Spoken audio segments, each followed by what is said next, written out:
thank you for your introduction. I should point out that my experience and the benefits that I work in does not include non-mean tested benefits such as personal independence payment.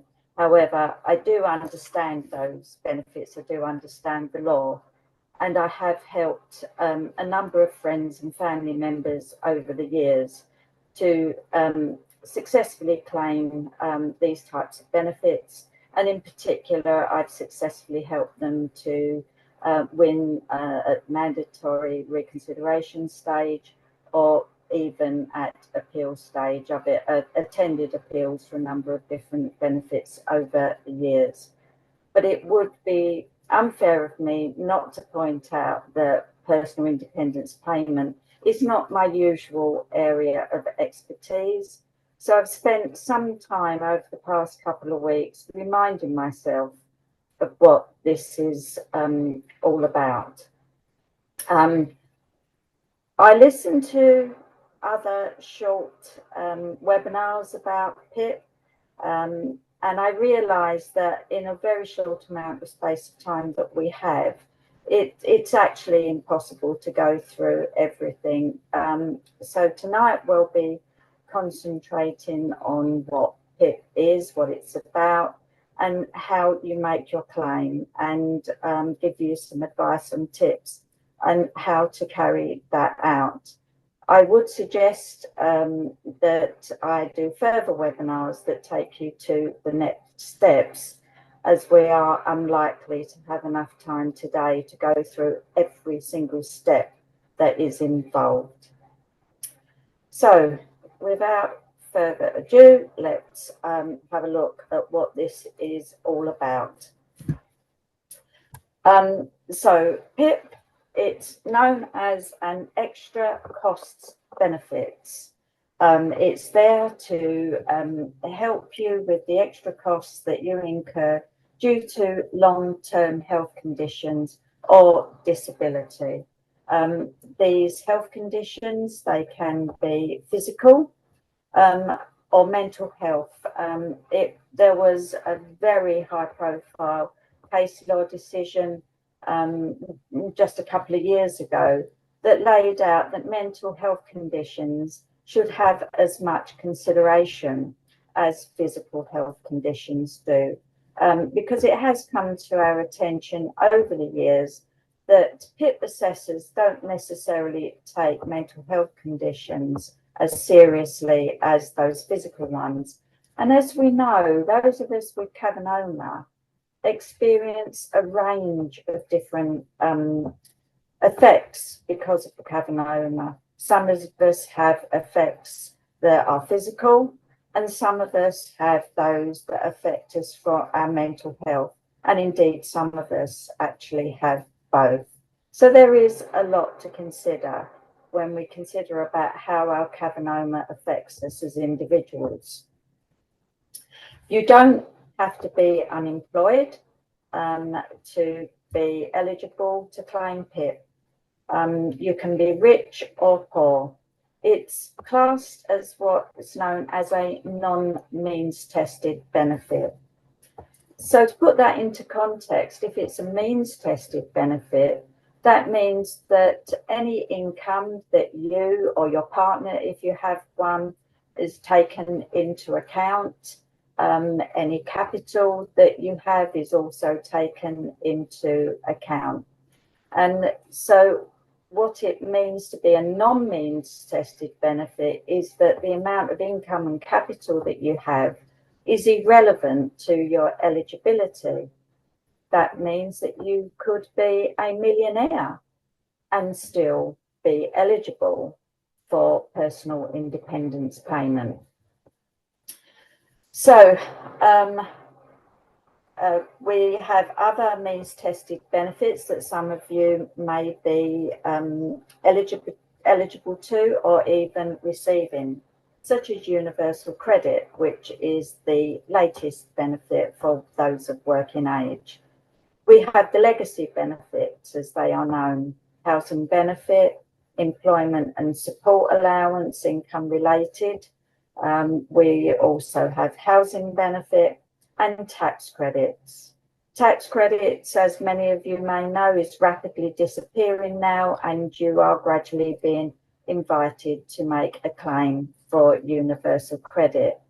And at this juncture, I would just like to add at this point, if you are one of those people that's being invited to make a claim for universal credit, make sure that you do that, because when your tax credits stop, if you haven't made your claim, then you could be losing benefit. There is no automatic transfer. I would also like to add is don't make that leap until you're invited, because under universal credit, if you are entitled to less money and you make that leap without being invited, that means you won't get what's called transitional protection. So wait until you're invited. I just wanted to add that to this evening's webinar because I'm sure it's useful information to some of you.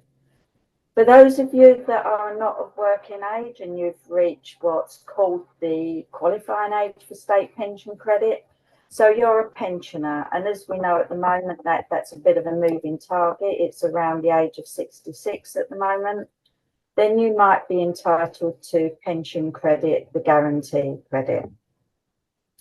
And if you are entitled to one of these means tested benefits, one of the legacy benefits, not universal credit, if you do manage to obtain an award of personal independence payment, it can increase the amount of these other benefits that you get, because you get what's called premiums, and you get a higher premium in these legacy benefits if you are awarded a benefit like personal independence payment. There's some other benefits as well to being awarded personal independence payment, because it exempts you from something that's called the benefit cap. The benefit cap was introduced in 2013, and it's amount of money that all of your welfare benefits totaled up cannot exceed. And so if you are awarded personal independence payment, that means that you are exempt from that cap, and there'll be no limit to the amount of welfare benefits that you can receive. PIP, as it's known, has two components, and the two components is the daily living component and the mobility component. You might be entitled to one or other of these. You may, in some cases, be entitled to both. But please be assured that you don't have to be entitled to both of them in order to receive PIP. You can be entitled to just one or the other. And it's also worth mentioning that PIP is a tax-free benefit. Not all social security benefits are tax-free, but this one most definitely is. There are a few other benefits to being awarded PIP as well. It gives you more independence to live your life. It's not everything comes back to money in terms of what we're able to do. And if we have enough money to be able to do things, it gives us a degree of independence to go out and not always be reliant on somebody else. You know, and we can also afford to purchase the extra things that we need. If we have extra appliances in our home because of our condition, our electricity bills and other fuel bills will be higher. And so all of this extra money goes towards all of those extra costs that we have. You may have heard rumour under the previous government that they intended to change PIP and to give you vouchers so that you could buy the things that you need. However, as we now have a new government, as far as I'm aware, that is not on the table at the moment. It's not to say that the new government won't be looking at what they do with PIP, but at the moment it's not been mentioned, it wasn't included in the King's speech, and therefore that tells me that for the moment at least they are leaving PIP alone as it is, which is good news.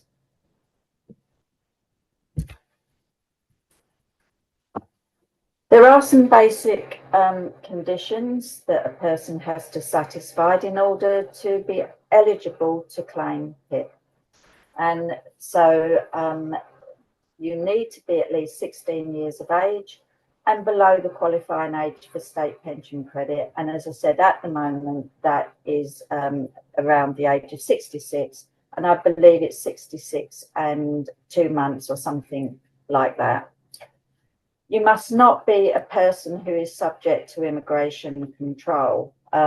So that's anybody that's recently come into the country and is subject to immigration control would not be eligible to claim PIP. You need to meet the residence conditions. So you need to currently be present and what's known as habitually resident in Great Britain. And that would affect all of us. Even if you have a British passport, you may on occasion still have to show that you're habitually resident in Great Britain. And that would affect somebody more if they spend a lot of time living in another country. And I'm sure that doesn't affect many of you here today.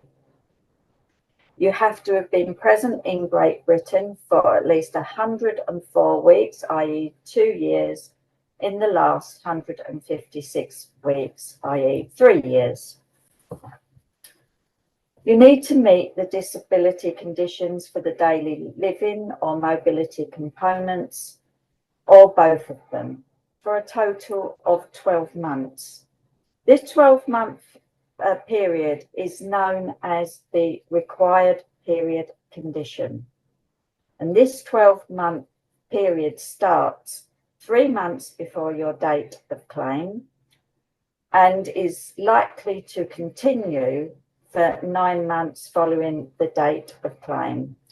So any difficulties that you experience because of your cavernoma must have been in place for at least 3 months before you make your claim for PIP, and is expected to continue for 9 months following the date of claim. Now, as we know, if you have a cavernoma, it's with you unless you have surgery to have it removed or other treatments like gamma knife that's successful, etc. We all know that the effects of the cavernoma that we have are with us basically for the rest of our life. Sometimes we can take different medications and things that help us with the symptoms and the effects. But generally, like myself, mine was diagnosed in early 1995, having had my first seizure in late 1994. And that will never change for me. But the effects that the cavernoma has on me has changed over those years, and it continues to change, mostly because of age, I imagine. But it is fluctuating for me, how it affects me. But does it affect me enough to be eligible to claim personal independence payment? Personally, for me, no, it doesn't. And that may be the case for some of you. But for many of you, it will affect you in a way that means that you are eligible to claim personal independence payment. Now, if a person is awarded PIP whilst of working age and they reach pension age, they can carry on receiving it. But if they stop claiming it or stop being entitled to it over pension age and then want to claim it again, you can claim PIP again so long it's within a 12-month period. If there is a break in your award of more than 12 months, then you would have to consider claiming attendance allowance instead. So the disability conditions, the required period condition, does not affect those who are classed as terminally ill. And it's automatic for those that are terminally ill. And terminally ill, being terminally ill means that that death is anticipated within the next 12 months. Right, the Welfare Reform Act of 2012. This tells us that PIP is a benefit for those whose ability to carry out daily living and mobility activities is limited by their physical or mental condition. So that's a very, very basic explanation of what the benefit is for, but that's laid down in primary legislation. But one of the things that you need to remember about PIP is that it's a benefit that is not based on a specific condition or diagnosis. It is based on your overall physical or mental capacity, which means that having a cavernoma in itself does not necessarily qualify you to be eligible for an award of PIP. It is about what is relevant, it's about how your condition affects you and how it affects you in certain ways. Because, believe it or not every effect that's adverse to our daily lives and our mobility is taken into account, as we will see. There's specific activities that are laid out in the legislation, and it is only those activities that is relevant to how you are affected by your condition. So any mental or physical condition, whether or not it's diagnosed, is relevant to PIP if it limits your ability to carry out any of the activities that's specified in the PIP disability test.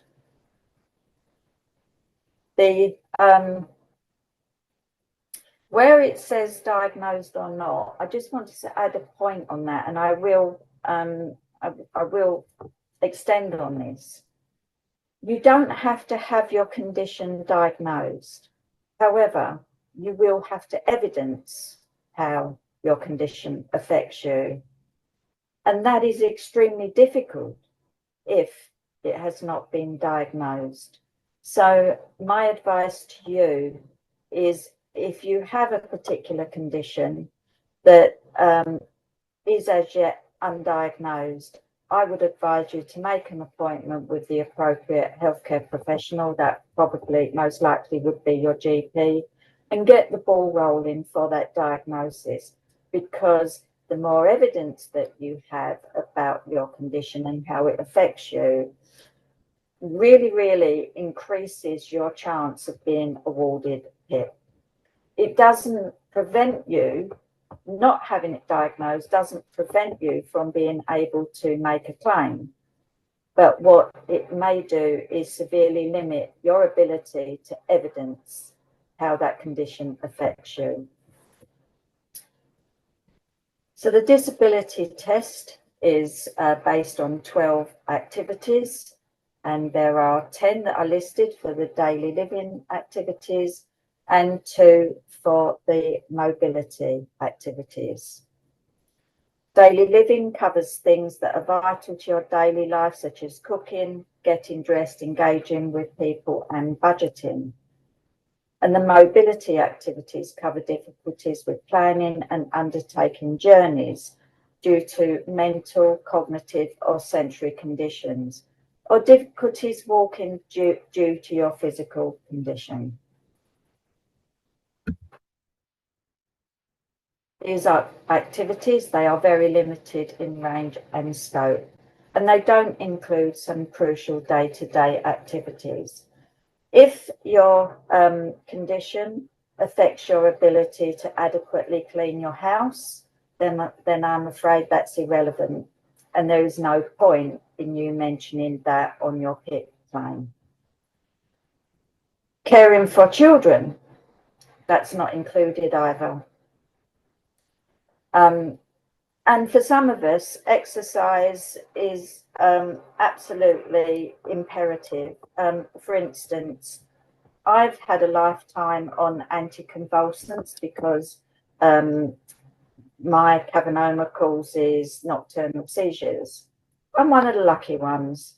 I'm fully drug controlled and have been for many years.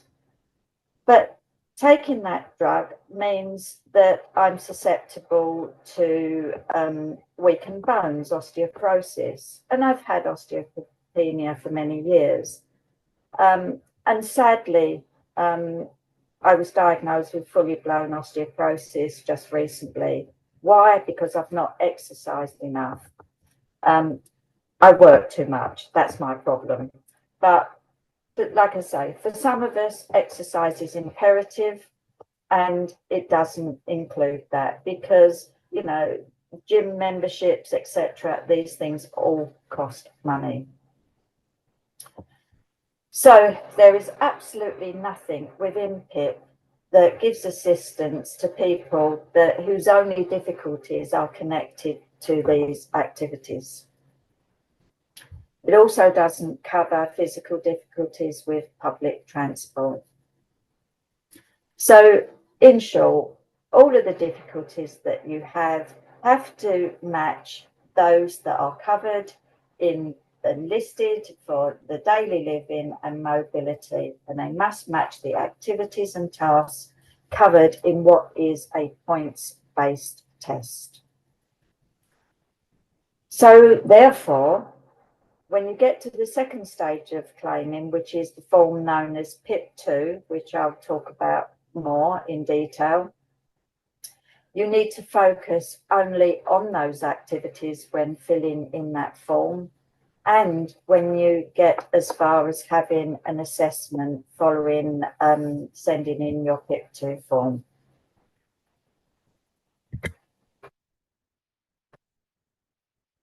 So this slide shows you the PIP disability test, the activities. So there you can see listed the 10 that are for daily living. And you can see that the things that I just mentioned, cleaning house, looking after children, taking exercise, are not included.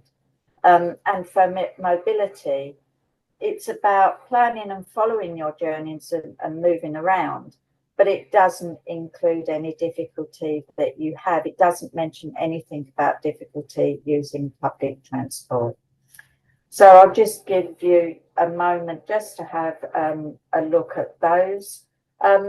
I will say that for all of us with a Cavernoma, we'll all be different. Some of us will have a number of those. Some of us might only have one or two. You don't have to have difficulty with all of these. What you do need to do is gain enough points from those of these different activities that you actually have difficulty with. And if I can use autism as an example, people with autism may very well have limited numbers of difficulty with limited numbers of these activities, such as communicating verbally, engaging with others face to face, and managing their therapies, etc. So it's very different, but for some people with autism, they can gain enough points from just having 2 or 3 of these where they have difficulties.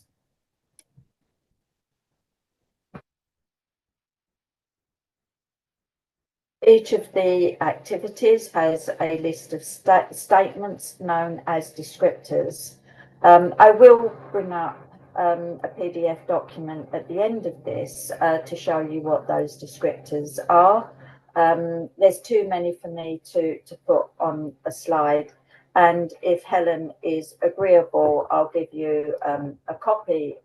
I'll give Helen a copy of what those are so that they can be put up on the members part of the CA UK website and any other documents, etc., that I think that you'll find useful.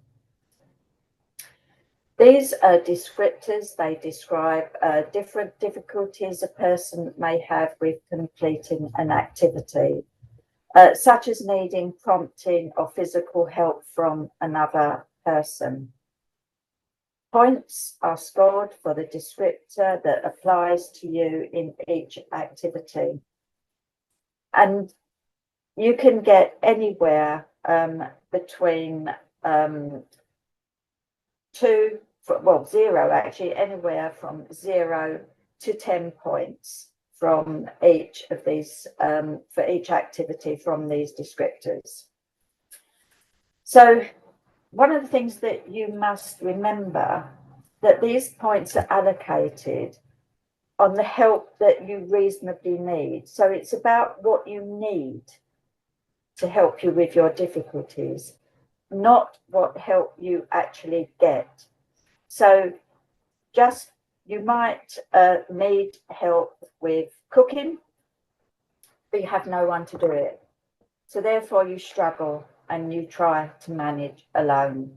But in that case, you would point out in your PIP application all of the difficulties that you have, the limitations that you have, that you need somebody maybe to supervise you, or you actually need assistance from somebody else to do that task for you, because you need to be able to carry out these tasks safely. So if thereby cooking for yourself means that you're not safe, then you should say this. And so it's about what you need and not necessarily what help you actually already get. So you score, your scores for each activity relevant to each component are added together.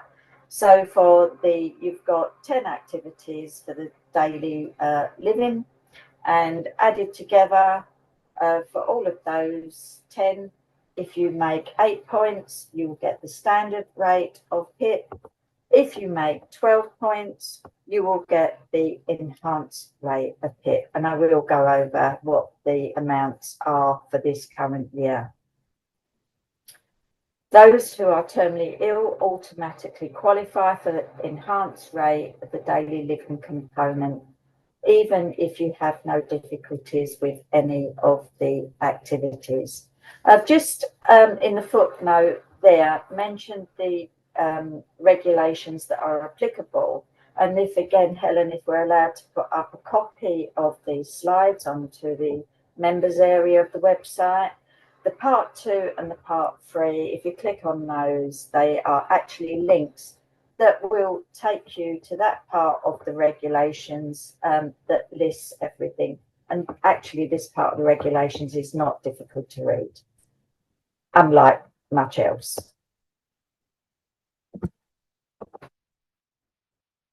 So our weekly rates payable, standard rate for daily living 72.65, enhanced rate 108.55. These are weekly amounts, by the way. Mobility, standard rate 28.70, enhanced rate 75.75. Now, if you are entitled to both of these components, even at the standard rate, that's a considerable extra sum of money per week, per month. If you are lucky enough to, well, I use the word lucky enough, perhaps many of us would rather not have a condition that affects us in such a way that we get to, that we're entitled to the enhanced rate. But if we are, then that is a considerable sum of money every week, every month, and can help you greatly towards your independence.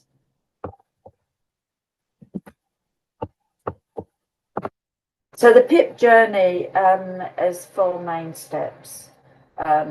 So the first part of that is to fill out a PIP-1 form, and that's over the phone with DWP staff, a DWP agent, and they will assess your eligibility to PIP from the answers to that question. Another slide will give you more details about this. Once that's done, and if they assess that you are eligible for PIP, then they will send you a form called PIP2, how your disability affects you.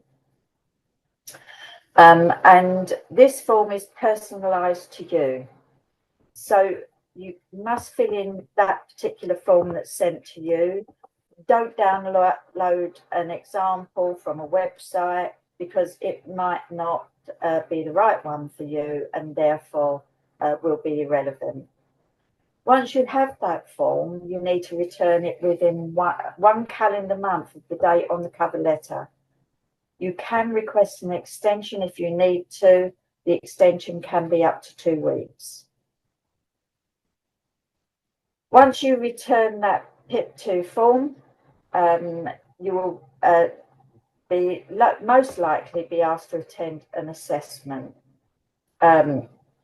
with a healthcare professional. Now, a note on the healthcare professionals: they are not necessarily doctors. They could be nurses, and in fact, it's been known for the companies that this is outsourced to, Atos and Capita, to use people to carry out PIP assessments and work capability assessments alike by people who are really not qualified to do so. So you may have to educate them on on what a cavernoma is. In fact, you will most likely have to educate them during the assessment on what a cavernoma actually is, because it's very rare that you will find one of these healthcare professionals that have even heard of it before. This assessment could be by phone. In fact, that's the most common way it's been done since the COVID pandemic came along. It might be by video call, but these, I understand, are quite rare. And we are returning to face-to-face. Again, they're not happening that often, but they are happening. Now, occasionally the DWP will conduct a paper-based assessment. If they carry out a paper-based assessment, that usually means that, not always, but usually means that you're not going to be awarded any PIP. But of course, there are steps you can take if you are turned down and you want to challenge that decision. It's not the healthcare professional, the assessor, that makes a decision on your entitlement. They have to complete a report, and then they send that report to the DWP, who then have to make a decision on your entitlement. It has been known for some of these reports to bear no relation to the interview that was actually carried out. So although we may not have time to go into the assessment in detail today, I will do, with Helen's agreement, I will do another webinar that specifically goes into depth about the assessment. But for those of you that may have an assessment in the near future, make sure that it's recorded, and you can record it yourself, so long as you tell the assessor that that is what you're going to do. So if you're having a telephone assessment over your smartphone, then you'll be able to record that assessment. And it's a good idea to record it yourself. And the reason being is in case they mislay the recording at their end. Once the DWP make a decision about your award, you will receive that decision by post. And if it's a decision that you disagree with, then you can request a statement of reasons. A statement of reasons lays out, they have to lay out all of the law by which they've turned you down, so that you haven't complied with Regulation 4 of the PIP regulations and so on and so forth. And also request a mandatory reconsideration.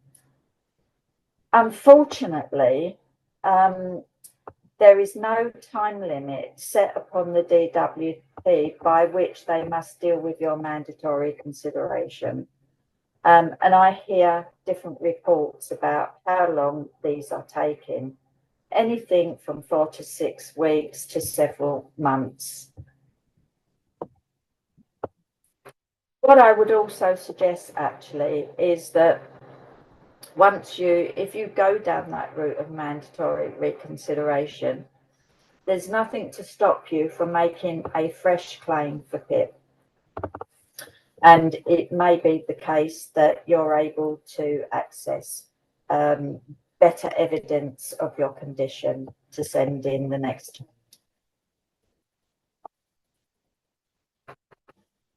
I do want to emphasise that preparing to claim PIP, making preparation before you actually claim, is as vital as the claim itself. Be prepared. So these are my tips for you. Prepare a claim file. This could be a folder that you have ready where you can keep copies of everything you do. So keep a copy of your PIP2 form that you send in. Keep copies of all the information and evidence that you've provided, and records of all communications that you have had, or someone else has had on your behalf, because it is possible for you to have a representative acting on your behalf. So any interactions with the DWP, with a healthcare professional assessor on behalf of the DWP, any interactions that you have with your GP, any consultants that you see, any mental health practitioners, social workers, anyone. Keep a record of all of those. I know this is a lot, and I know this is a lot for many of you because you've got a condition that affects you adversely anyway. But get someone to help you. If you're not well enough to do this yourself, get a family member or a friend to help you, if at all possible. Have a copy, print a copy of the activities and the descriptors. Keep those in your file. Have these available to you and in front of you when you're filling in your PIP2 form. And also provide a copy of these to anybody that you're asking to write a report or a statement. And that would include your carer. And a carer can be informal or formal. So your carer might be your partner, your son, your daughter, your friend. It doesn't matter. They don't have to be an official carer. They don't have to be someone that's receiving carer's allowance for you. It is that person that knows you and is with you regularly and sees how your condition affects you on a day-to-day basis. The reason why I say to have a copy of the descriptor ready for everybody is so that they can paraphrase from the descriptors, really. It's using the same language, using the same words that is very vital. If the descriptor that you're trying to match is the one that you need prompting to be able to bathe or wash every day, then use those words. You know, my carer prompts me, and your carer, says that in their statement, that they prompt you on a day-to-day basis. Prompting can be in person, but it could also be a phone call. It might be you need prompting to get up and get ready to go to work every day if you have a job. So it's not necessarily in person. Your support can be, for instance, over the phone. If you haven't already done so, keep a diary of how your symptoms affect you every day, what help you get and from whom. Also, keep a diary about what help you need every day but you didn't get. It's all important for you to look back on. And again, if you're going to see a healthcare professional such as your GP or your consultant or your mental health practitioner, it helps them to understand how your condition is affecting you better, if you're able to give them a copy of perhaps the last week's worth of how it's been affecting you from your diary. Always focus on the activities and descriptors. Remember, you can only score points for an activity, if any, or not at all, if the following apply.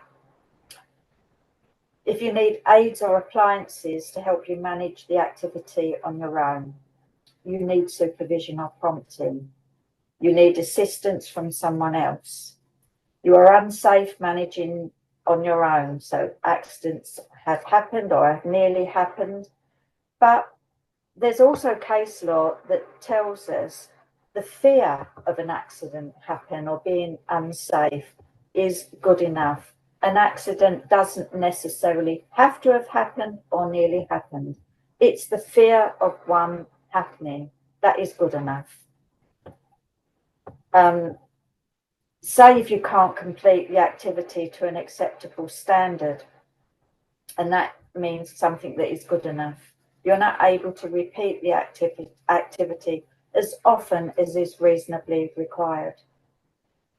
That you can manage, if you can manage on your own, but it takes you more than twice as long as someone without your condition, then that's also something that you need to say.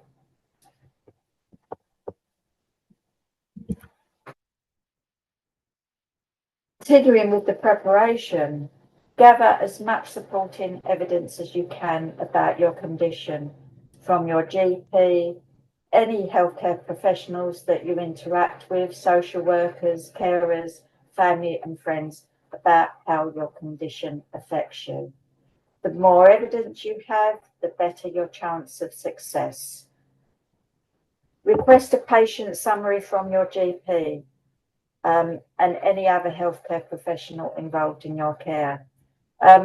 If you have difficulty with this, then you can complete a subject access request. And again, if you click on that, that's a link on how to do that.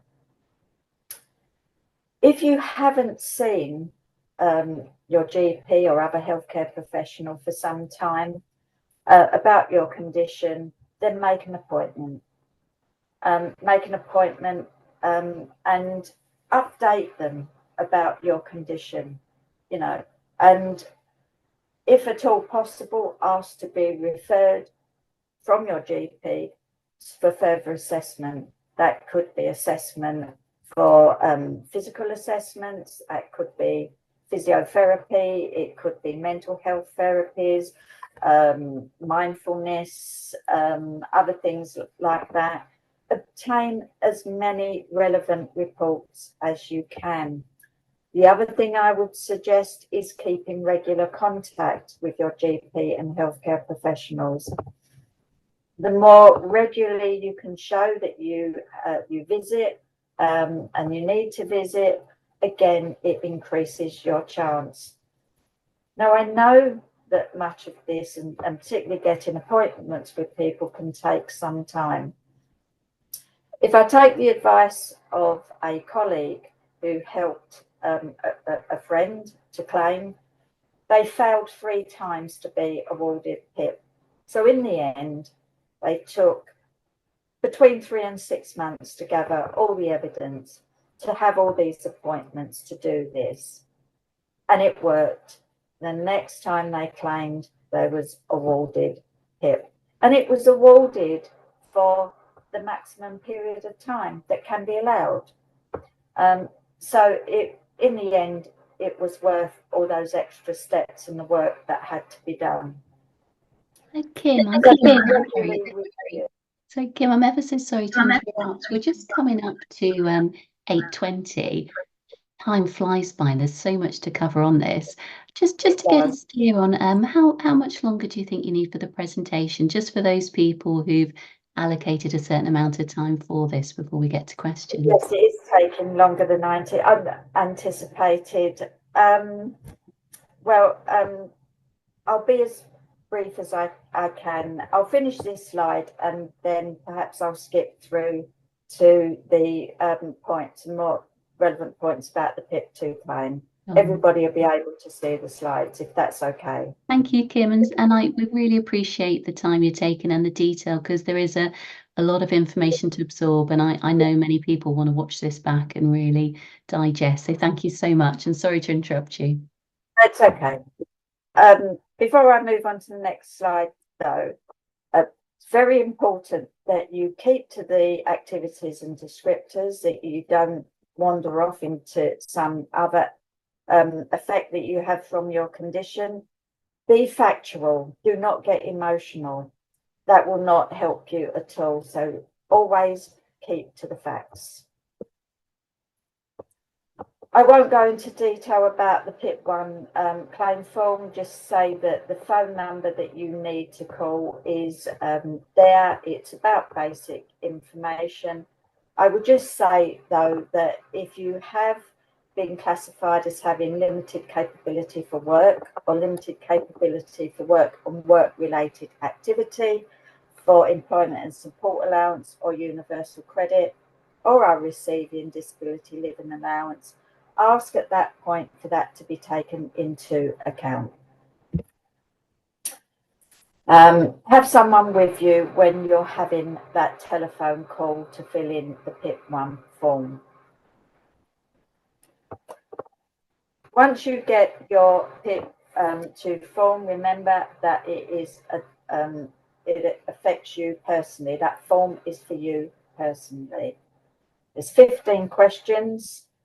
And I'm going to quickly move on. There's 10 for daily living and 2 for mobility, 2 about you and your health conditions. List your health conditions and disabilities. If you don't have a diagnosis yet, explain why. List all your medications and make sure that if you are taking medications that are not prescribed, that you explain about those and why. If you're not taking any medication, explain the reason for that. That might be because you get too many side effects, for instance. List any treatments that you receive, whether it's through the NHS or whether privately funded, or if you're pending any treatments, because there's a long waiting list. List the names and contact details of everyone that's involved in your care or who has seen you in the last year. Use additional information to add names if necessary, and make appointments if you haven't seen anybody for a while. It's important that you have a copy of everything in front of you. The more aids that you need, and aids include prompting, assistance, supervision, as well as physical aids. The more aids you need, the more points you get. I'm going to skip those. There's a few slides here that give you an idea about these descriptors. So if we are talking about preparing a meal, you might say that your arthritis causes you pain and in your hands, and you can't prepare a meal without using an aid. And that means in the relevant descriptor, you would get 2 points. Or if it's about washing and bathing, again, that you're saying that you need prompting, and that will get you 2 points. There's further slides that give you tips about what to say and how to say it, and what to do if it's a fluctuating condition. There's a checklist here on that you need to go through to make sure that you've done all of this. There's an evidence checklist on the slides as well. Some tips on, again, reminding you about all the things that it's good for you to do and things for you to remember. I'm really sorry that took much longer. This normally takes 2 days to train, so bringing this down to 40 minutes took me longer to do than writing a day's training course, I have to say. Oh, well, Kim, thank you ever so much. If you want to stop screen sharing now, that would be super. So what I'm going to do now is read the questions that we've had, and then Kim give you a chance to reply. So if anybody's not already put a question in the Q&A, please do. So the first question, I was reassessed and recently lost my PIP. I am on reconsideration and wonders if this fails, what are my options? So she mentions the appeal, the ombudsman, where can I go after that? My non-functionality was very misrepresented. And I know, Kim, you made the point there about people recording their assessments, including lies in this case. For example, they said I could walk up the pier, but the pier isn't publicly accessible where I live. It's a dangerous structure. I presented very constructively and sent in the paperwork from consultants. So, yeah, any thoughts on that? Well, Wendy, if you haven't sent in your mandatory reconsideration request as yet, I would note all of these things. I think it may be helpful if I can put perhaps a document up prior to being able to carry out another webinar that gives some hints and tips about how to make a reconsideration and what the best things for you to consider and to mention. If you feel you've been misrepresented, then say so. And if you can get a statement, if you didn't have anybody with you during your assessment, then get somebody to confirm that there actually isn't a pier for you to walk along, etc. So, and if your MR fails, yes, you do have the right to go to appeal. And so another session that I do, Helen, will be on mandatory reconsiderations and appeals.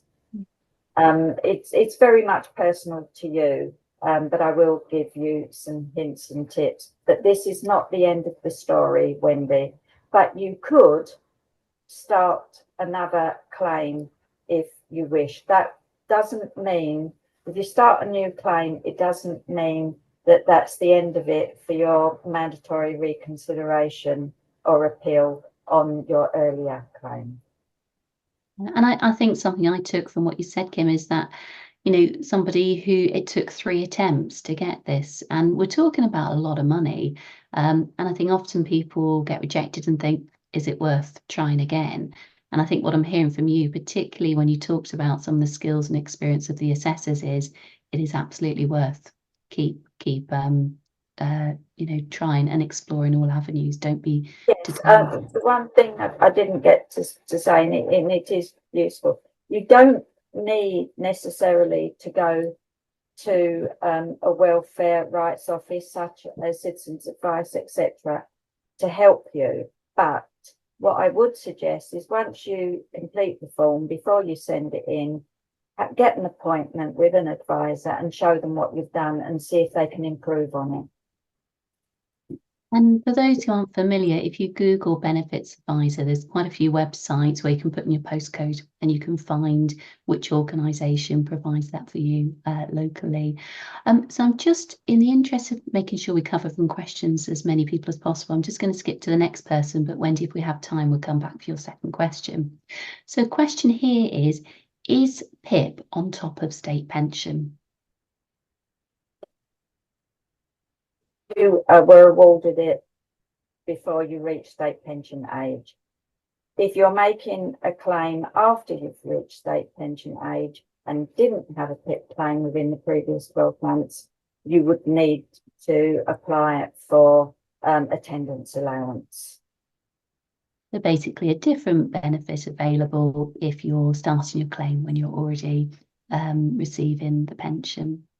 But it's the same, attendance allowance would be paid on top of state pension. Excellent. So if you are retired and claiming state pension, look at attendance allowance. We're focusing on PIP today, but do look at that. So the next question is, what do you mean by it doesn't cover physical disabilities with public transport? Is if your only difficulty is, say, getting on a bus, then that wouldn't, because of a physical disability, then that wouldn't be enough, because I personally don't understand why it isn't enough, and I can't answer that question. But the scheme has been set up so that it's not one of the issues in itself. You would have to show that you've got difficulties planning a journey. Let me just go back on to so planning and following journeys and moving around. They are the only two activities that are allowed under mobility. Thank you for clarifying that, Kim. So next question. I was denied PIP, and since then I've had changes to my condition with additional seizures and changes to my ability to perform tasks. And this was 3 months ago. So I guess a question there about, what should they do given that they've been denied PIP? As it was 3 months ago, if you didn't request a mandatory reconsideration at that time, that would be too late now. But you could now make a fresh claim, and I would do so without delay, because if you are now armed with more information, maybe this time round you would be awarded it, then make your claim as soon as you're ready, because you'll lose money if you delay unnecessarily. Be prepared. I wouldn't waste time claiming unless you're prepared, because you will probably fail. But get yourself prepared and make your fresh claim as quickly as you can. Kim, and so just a person then asking you to clarify, what gap do you need to leave in terms of time between one application and the next? So that means there is no gap. If you are refused PIP and you decide that you're not going to request a mandatory reconsideration, or then you can go into a fresh claim almost immediately. I think that's really helpful to know, because I think some people really weren't clear on that. So I'm just going to take, I think we'll do another 3 more questions and then we'll bring the webinar to an end. I'm being investigated for seizures due to Cavernoma. It's made me very tired and I find it hard to manage daily, as the episodes that I have happen without warning. Would this be an eligible reason to apply for PIP? I've not been given any medications yet, as it's still being investigated. Yeah, I mean, I would look at all of the activities. So let's take preparing food, for instance. Can you do that safely now? Because you don't know, you don't have any warning when you might have an episode. I don't know what type of episodes that you're having, but assuming it's a type of episode that might be absences, maybe it's a full grand mal seizure or whatever that might be. If you don't have any warning, is it safe for you to prepare food? Is it safe for you to move hot pans about? I would say most likely not. So that's the way to look at that. Look at all of these activities. Think about what it means, that what these seizures mean to you carrying out these activities. So it's not having the seizures in themselves, it's the effect that having those seizures without warning has on all of these activities that are listed. I hope that helps. Thank you, Kim. Yeah, I think it's that framing, isn't it, about, the impact it has. So the last two questions.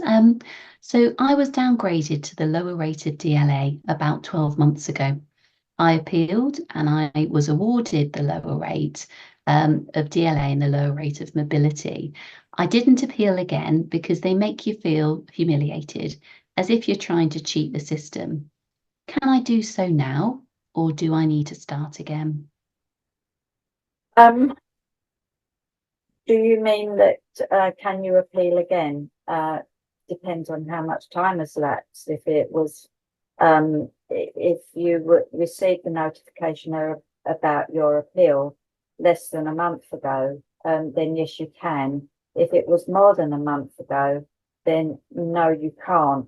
But there are some exceptional circumstances where they may accept a mandatory reconsideration after 1 month has passed. Thank you. So it's always worth asking. But if it's a long time that's gone past, it very much depends on how much time has passed. If it's an appreciable amount of time, then I would say you need to start again. Yeah. And so last question, I had a Cavernoma removed in 2016, and then soon after I was diagnosed with Parkinson's. I'm really sorry to hear that of the member who's posed the question. Should I still reference the Cavernoma when doing the PIP application, even though it's been removed?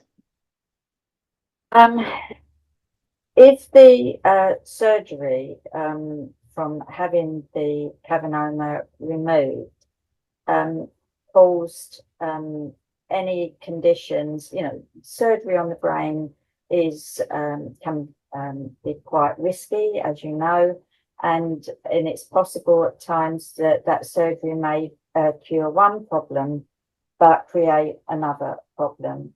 So if that surgery created another problem, then I would say you had that surgery, and as a result of that surgery, I no longer have a Cavernoma, but I now have whatever particular condition that is, as well as the Parkinson's. Mm-hmm.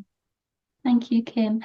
So that's the end of the questions we're going to be answering. I just want to read one comment from Carol in the chat, which echoes, I think, a lot of our sentiments. Keep going, people. You deserve it. I went to tribunal and won. And I think that's so important to hold on to here. If you're somebody who has applied, but listening to this webinar, you think, well, I do meet those criteria. We know it can be really hard not to be discouraged. And the comment there about people, they can make you feel like you're humiliated and make you feel that you shouldn't reapply, but don't be discouraged.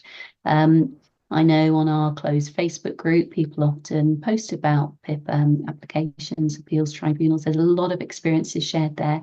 You're not alone. There's a whole community of people here willing you and wanting you to get the money that you deserve. Kim, thank you ever so much. It's been a really informative webinar. I know for those with Cavernoma, it can be quite hard to sit for an hour and to absorb all that information. And so just to repeat, this has been recorded. It will be made available in 2 to 3 months. If you're not already subscribed to our YouTube channel, subscribe, and then you will get a notification. I'm also going to liaise with Kim about how we can share the slides and any additional information with you. So Kim, thank you ever so much. It's been really useful, and we really appreciate the time that you've taken to prepare tonight's presentation. Thank you very much for asking me, and I can't tell you how nervous I was before I started. You're not my usual audience. It didn't show at all, and you're amongst friends here with other CA UK members.